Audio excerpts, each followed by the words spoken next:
Good morning. Welcome to Alabama at Home. I'm Anna Pritchett, Advocacy Director for the AARP Alabama State Office. I am here today with my colleague, Ann Hales, who is our Community Outreach Director. Welcome. And welcome, everybody. AARP Alabama is hosting this two-part series beginning today and then again on April 20th. To provide information that might help you avoid high cost of nursing home and live more independently as you age. The next episode, as I said, is April 20th. It's also at 10 a.m. on AARP Alabama's Facebook page and YouTube channels. And if you have any questions during this session, please share those in the comments and we will try to get to those today. And our guests will answer them as we talk this morning. And please ignore any sounds in the backgrounds that we have. We're working from home.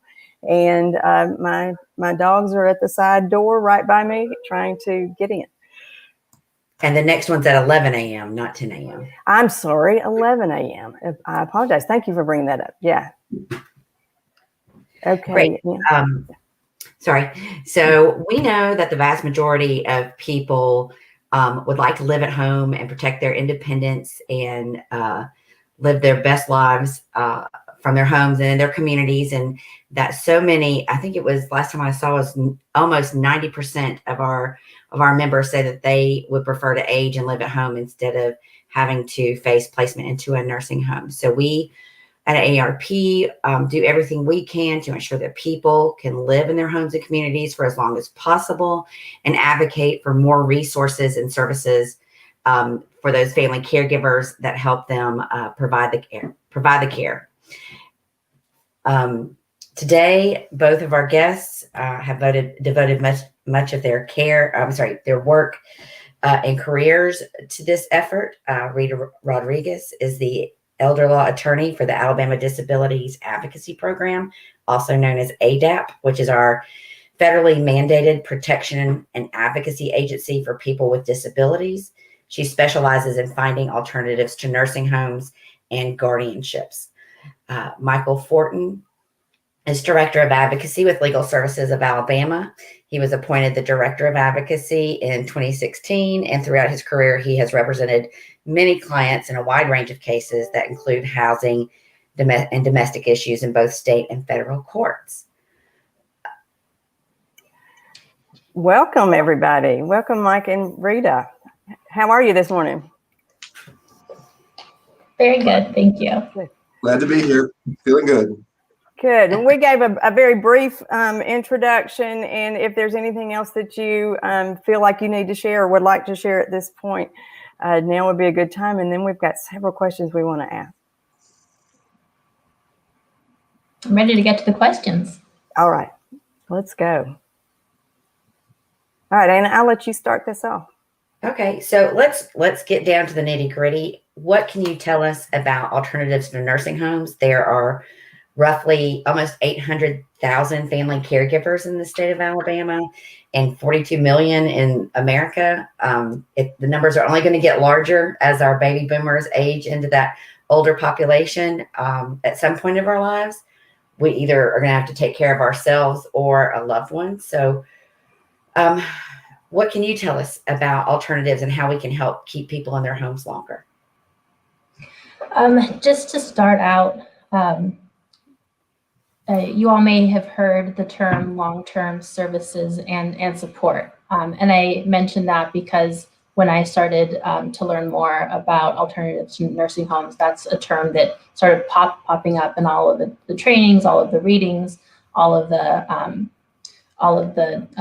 pamphlets. And what that means is really, if you've ever sat down and thought about, what your life is going to look like down the line, or you've ever thought about what they call long-term planning, long-term care, that usually it boils down to are you going to plan for and end up in an institutional setting like a nursing home, or are you going to plan for and end up aging at at home with some sort of in-home care and in-home services eventually. And the way that our country has sort of built healthcare in the past, there was a real there was a real building up of the nursing home industry. It for a couple of reasons I'll get into in a minute. That was really where people were planning to spend the last years of their life. But we already had a shift happening, and unfortunately, COVID-19 has really accelerated that shift. I'm gonna look at my numbers for a second. 181,000 people have lost their lives from COVID-19 in nursing homes and other long-term care facilities as of the end of March 2021. That's according to the Kaiser Family Foundation. That staggering number, which I know we've been hearing these numbers for a while, but it's a lot. It's really pushed that shift that was already happening, where people were really looking at what the options were to age at home instead of defaulting to a nursing home. And there are a few different alternatives.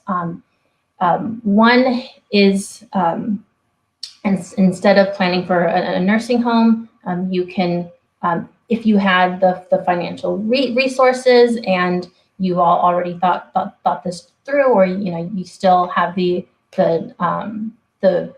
resources to do this, is looking into long-term care insurance. Long-term care insurance is a way to be able to buy a plan, and there's a ton of different plans out there that will provide you with some of the in-home care, healthcare, social care that can help you age in your home, either by yourself or with someone else. A thing that unfortunately a lot of people find out is that Medicare doesn't really cover very much as far as what you need to be able to live independently and be able to take care of yourself at home. Medicare does cover some home health services like skilled nursing, some medical goods. Medicare often covers hospice, but a lot of the things that people really need to be able to live independently and happily in their home, like help with meals, with housekeeping, programs that will allow them to be able to pursue their hobbies in their house and out in their neighborhood. Those things aren't covered by Medicare. There are also some VA benefits that provide some in-home services in health. One thing to keep in mind if you're looking at Medicare and buying some long-term care insurance, make sure you're not buying an insurance plan that basically gives you what Medicare already covers. There are a lot of plans out there, and some of them are a ripoff for that reason. The main payer of long-term care in this country, though, both nursing homes and in-home services, is Medicaid. Medicaid offers what they call Medicaid waivers. I'll explain why they're called waivers. And what you also will see is home and community-based services, HCBS, and those are specific Medicaid programs that differ state by state, that really provide the not only home health care, but the home social care that allow people to be able to live independently and direct the services that they get and the way that they live in their home.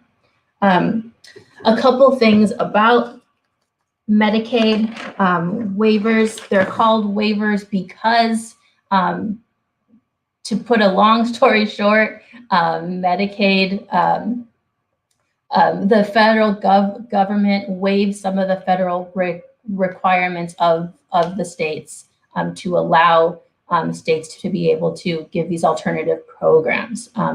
They also, what that means is that Medicaid waivers, while a great option, also aren't as easy to get as Medicaid nursing home benefits. There's an institutional bias, and that is that nursing home care is a required benefit in Medicaid, and Medicaid waivers are not. So that means that even though nursing homes are more expensive, and there are a lot of reasons people would rather get services at home, it's usually easier for a person who qualifies for Medicaid to be able to go into a more expensive nursing home than to be able to get services at home through a Medicaid waiver. Medicaid waivers offer real holistic services. Alabama they had 6 and now they kind of have 7 Medicaid waiver programs. One of the newest one is only available in some counties, and the waivers really cover, or they're meant to cover different groups. Some of them have longer wait lists, some have shorter wait lists. And there was one more thing I wanted to talk about before I finish this long answer to this question. But I don't remember. I'll probably remember it in a bit. But those are, in short, the alternatives that people can be thinking about if they want to look at options beyond a nursing home. Thanks, Rita. And I wanted to clarify, when you say waivers and their services, do you know where people can find them? Where people can find the Medicaid waivers? Like, how do you access the waivers? I know they're out there, but I know they're in different places.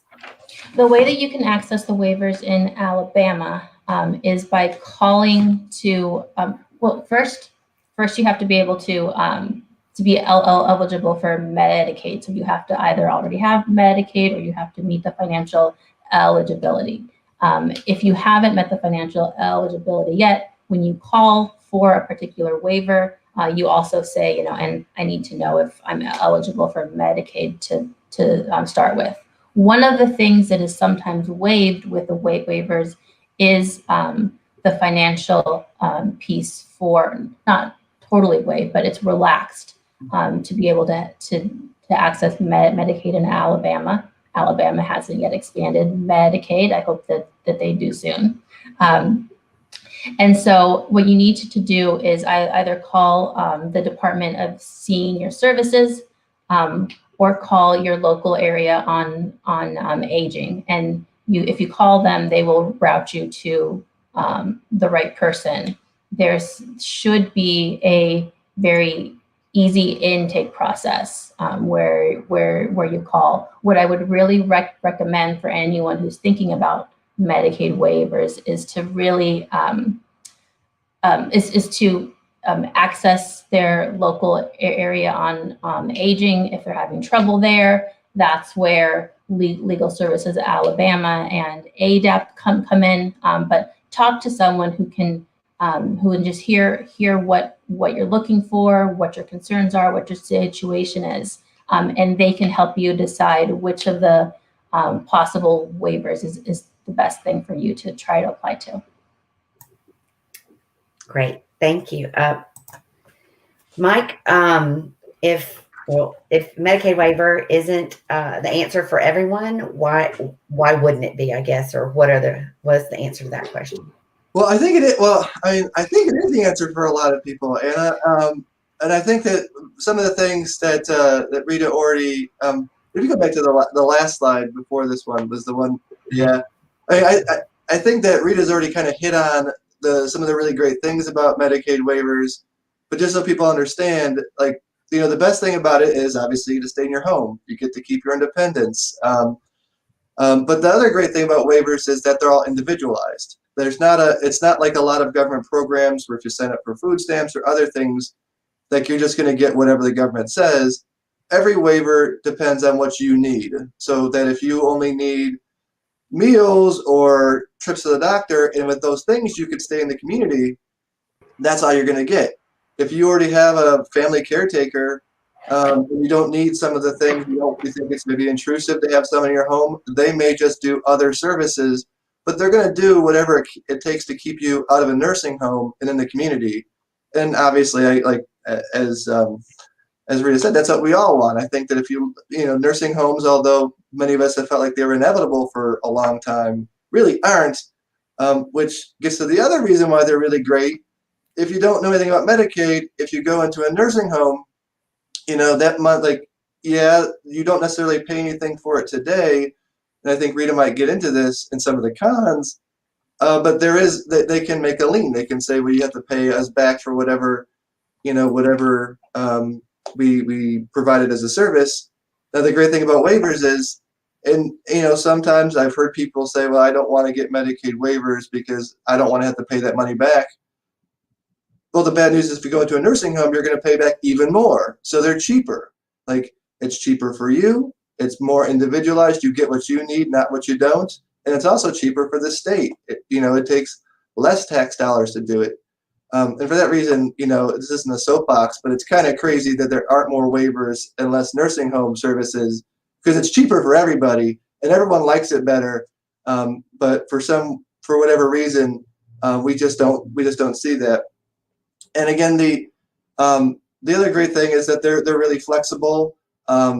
Waivers, again, aren't one thing, but it's even past what services you get. The care is self-directed, so that the person getting the care can say, I get a certain number of trips to the doctor.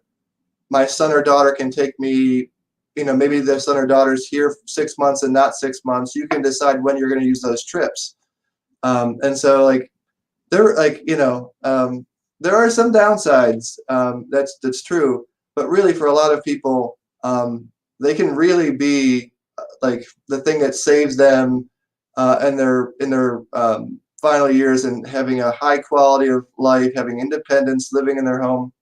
And just to touch on the Medicaid eligibility, because you do have to be eligible both for nursing home level of care, so you have to have some significant limitations. But the Medicaid restrictions, for those people who know, we didn't expand Medicaid, but the income limit is not the same as, say, healthcare Medicaid, which is, you'd have to be an SSI, which is very low, $700 and something. The income limitation for waivers is more like 2,400 or something like that. So you can make some money and still be eligible for Medicaid waivers. And so, yes, I think they're a great option for so many people who just don't know about them. And just, if you ask people on the street, they'll draw a blank. They've heard of other programs, but this just doesn't seem to be one that they ever talk about. So that's right. I think that flexibility is key, and knowing what care you need and the supports you need, so they're not prescripted. We've come a long way, I think, in those services, and have a ways to go. But I know we've been working on it a long time. And I also know, if you go through the age line number that we posted in the comment section, that they actually are aging and disability resource centers that you'll funnel through, so they'll see what services you're available for, not just waivers, but many other things, so that you get as many supports as you can that you actually need. So I think that's been a real advantage to going through that age line number. Thank you, Mike. And let me see what we're coming through. How does legal services and ADAP, how do they protect people's independence, and what are y'all working on now, both of you, to ensure that people get to take advantage of all these options and programs? You want to go first, Rita, or you want me to go first? That's a big question. You can go first, Mike, and then I'll follow up. Well, I mean, and part of the reason that Rita and I are here today is that we got the federal government did fund both of our programs. It's for an elder, an expansion of our services, and so we've been focusing on Medicaid waivers for the last 18 months, and then it's going to run for another 18 months. But in addition to that, I think that it's a recognition, like both ADAP and legal services, that there's a whole bunch of things that challenge people's ability to remain independent. Sometimes it can be, if you don't plan ahead with advanced directives, powers of attorney, that sort of stuff, but also consumer case. Like, we get a ton of seniors with consumer issues who really are paying debts they don't have to pay, debts for other people, debts for their spouse who may not be with us anymore, and their kids, things that, like, whether people want to do that, I also believe that people are independent and should make their own decisions. But when it threatens your ability to stay in the community and to be stable, you should not turn, what I always say is, you don't turn your food or drug money into someone else's boat money. Because those debt collectors, like, they don't need that money. And there's ways to protect that. And I will say, and we have a slide at the end, both legal services provides a whole wide range of services, not just to seniors, but to low-income people across Alabama, on all sorts of civil legal needs. We don't do criminal cases, but basically any housing,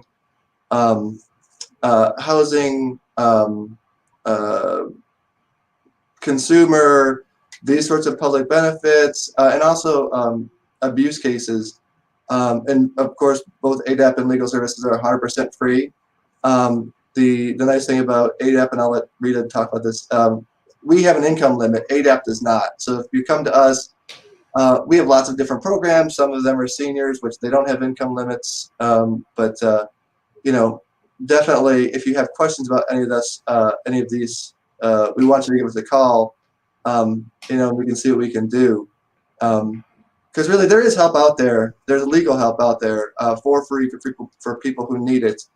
And Rita, I think I beat you in terms of a really long answer to a really short question.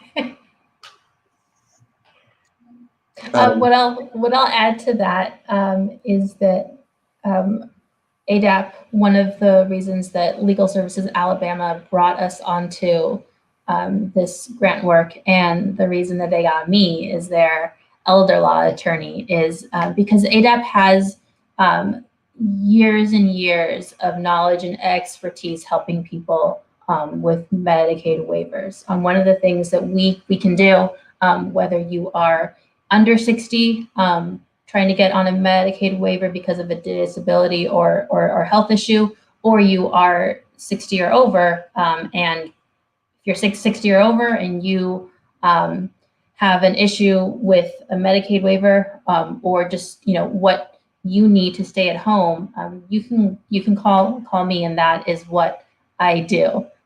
Help you stay at home. But we have found over the years many places where people who are doing everything right are coming across issues when they're trying to get on a Medicaid waiver and to be able to benefit from all of the services that are on their waiver program. One thing is people who are already in nursing homes, there's supposed to be several channels funded by the state government and the federal government to help them transition from a nursing home or institutional setting to get them back home. There's one waiver in particular, the ACT waiver, that is for the purpose of getting people out of nursing homes and back home. It helps with the cost of not just being in your home, but also helps with the transition, with the moving costs, even things like paying for rent. Those things are covered. There's also there are points where the nursing homes themselves are supposed to be asking residents and family, "Are you interested in help transitioning back home?" And some people find that they never actually that when they say yes, or they aren't asked in the first place, that first referral point never really happens. And there's actually a gateway to community living. That's there's a website for it, and you can actually online, without even calling or going in person, put in a referral for yourself or for someone else, a friend or family member, if you think that they could use help getting out of a nursing home. And if you're suspicious of the nursing home itself, there are fields in there to help you get that process going for someone without putting the nursing home on alert. Also, once people are working with the government, there are amazing people who work at the area agencies on aging. There's a lot of A's in Alabama, but they also sometimes are within their organization, their agency, they are pressured either because they have a lot of work, too much really, or because of what their bosses are telling them. Sometimes they move too slowly, getting someone who says they want a waiver, getting them to actually apply to Medicaid. So you've got case managers and transition coordinators who should be helping you actually apply. And sometimes people think that they've applied and they haven't. And sometimes people have applied and Medicaid is taking longer than they're supposed to say if they're eligible for the waiver. And then, and that's where they really, it's, oftentimes calling AARP just gets things going. If we just make a call, then suddenly someone who, didn't know whether they had an application in and was waiting and no one was answering them back, suddenly they have an answer. And the other drawback is that there are some long wait lists. So it is good if you are already on the wait list for a waiver, which sometimes can be months and months. That's somewhere else where we can help. People should be having regular contact with a case manager once they've qualified for a waiver and they're on a wait list waiting for it. And we can help there. And I'll just more generally, AARP is also trying to help get rid of the wait list entirely by advocating for more waiver services and for more things at the state and federal government that will help people stay out of nursing homes by making waivers easier. And maybe one day making waiver something that is provided by Medicare and not just Medicaid. We have a question, Rita, that came in along these lines, and it's from Candy Williams, who asked, I don't know if you can see it on your screen, how long is the process once you enter a referral request to transition home from a nursing home? It can be quick. Once someone wants to go home from a nursing home, they should be asked once they enter, and they should be asked on a regular basis if they want help to transition. What I just talked about as far as the lags, that there are people who want to go home, and that whole process of having someone actually make that referral and get things going with a waiver application, that can be a month, that can take over a year for some people. But once you apply for a waiver, you should have an answer from Medicaid in 90 days. And then once you are on the wait list for that ACT waiver, which is the one that would let you transition home, my advice is stay in contact with that case manager and work with them to identify where you would move to. And what they want is they want to hear from your people, whether it's friend, family, neighbor, whoever is going to be what is essentially free labor. They one of the requirements of the ACT waiver and a few other waivers is you need to have that support system of people who will be your support beyond the paid in home care, which is never 24 hours. And yeah, I personally don't like the fact that it means that that people have to have family or friends doing that work for free, but that is a requirement. And so if you and whether it's your family or your friends, your spouse are in contact with that case manager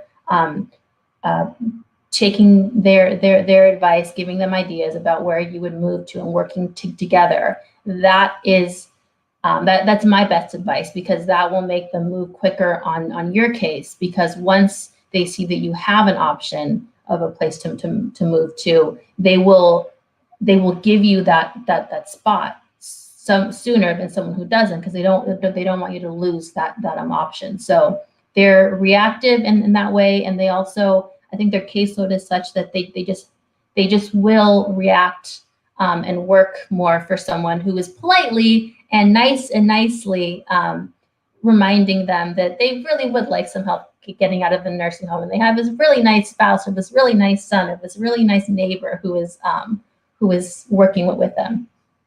And I will add to that, Rita, that I think that one of the things, and we haven't really clarified this, because we focus primarily on 2 of the waivers, but there are 6 waivers in the state of Alabama, and some of them are for seniors and some of them are for people with disabilities.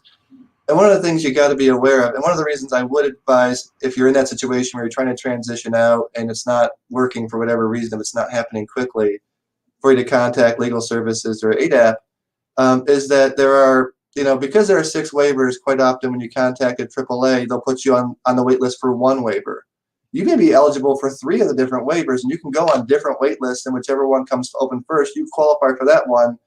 But a lot of times, for either paperwork reasons or just out of not really, like the ACT waiver specifically is meant to transition people out of nursing homes, but it doesn't mean that the other ones aren't also available. And so, and I've heard anecdotally, and it's not, I don't know that it's a frequent problem, but where people even try to do this, there seems to be some resistance to letting you sign up for multiple wait lists at the same time, I guess because the feeling is it'll make the wait lists even longer and it sounds worse. But I think it does in the end lead to you getting your services much faster. So that's another good reason to contact legal services or ADAP if you want more information about a waiver, if you want to know if you're going to be qualified for a waiver, or if you're trying to get one and for some reason it's just not coming available. Make sure that everyone's doing everything they're supposed to do. And the wait lists even function different for different waivers. Some of them put a priority on people who by need, and some of them put priority based on how long you've been on the wait list. So there's even a different analysis there. So just something to, lawyers wouldn't have jobs if there wasn't ways to work through issues and work through problems and work through systems. And sometimes that's what it takes to get the help you need. Thanks. And that's why we, have these discussions, hopefully pretty frequently, to identify when there are needs and when there are problems that we can help solve systemically. That's when we like to step in. So thank you so much. I think we've put it up before, but in case you, just to go over again how someone might contact or open a case with one of your organizations, could you go through that really quickly, what the best way is to contact legal services or ADAP? Sure. Well, and I'll let Rita address it. We have a call center. It's open, I think, from 8:30 to 4:30. There are 10 or 11 people standing by to take calls and open cases. That's the elder special line we have for seniors is 866-456-3959, and we give that priority so that calls coming in there get answered sooner rather than later, although there is sometimes up to a 4 or 5 minute wait. And you can also do it online at legalservicesalabama.org anytime, and then you'll get a call back in the next day or so to finish your application. And also my individual contact information is there. If anyone has questions and doesn't want to open a case and just has a quick question, you can contact me at my number there. Rita?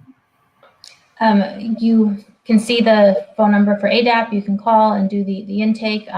We also have my email address and my direct phone number on there. So again, we don't have income eligibility for people who are 60 or over. And that means if you're calling for yourself or you're calling for someone else, even if it's just a quick question or you want to run something by me, you can call the main number or you can call or email me. And part of what I want to do is be a general resource for people, even if it's just to answer quick questions, so that there's so that there, I can be a statewide source for anyone who has the smallest question or the largest question about a Medicaid waiver, whether you want a, quick number, quick referral answer to a quick question, or you're interested in opening a larger case. Feel free to give me a call or text or email. Thank you. And I just wanted to mention, this isn't to bash the nursing homes. They certainly are out there and serve a very important role with our continuum of care. We work quite a bit with their association. Certainly, they've gotten a lot of attention during the pandemic, but that's really just one level of care that's very important and not the only answer. And that's where we have to focus on the consumers and the patients and the people who need and want care, and help them decide how that is delivered. So thank you both. And do you want to close us out? Yeah, I want to thank you both again. It's great information to have, and I want to remind people, and my dogs, of course, have started barking. That the bottom line is people want options and they want support when it comes to living independently. And I think that people have gotten a lot of answers to the questions that they might have had. We will be posting your contact information in the comments for anybody who wants to refer to it, so you can come back without watching this whole episode again, but watch it again, let people know that they can see and get answers to it. It will remain on our Facebook page and our YouTube pages. And then again, we have coming up on the 20th at 11 o'clock. There they go. There they go. At 11 o'clock, we have them coming up. And also tonight, Anna, go ahead and tell them this. I'm going to put myself on mute, and then I want everybody to stay in touch or stay on for a second, because we'll show you a video of upcoming events, and that will close us out. But Anna, tell them about this coming up. Okay, we have done a series of teletown halls where you can call in or watch on Facebook. Tonight at 7 o'clock, we will talk about the COVID stimulus, the vaccine, and the state of rolling it all out across the state, and making sure that if you have questions about your taxes, you can call and listen in, ask your questions. And it's been very successful, and hopefully we'll have lots of people dial in. So please join us, and we'll record it. If you miss it, you can come back to our Facebook page and see it later.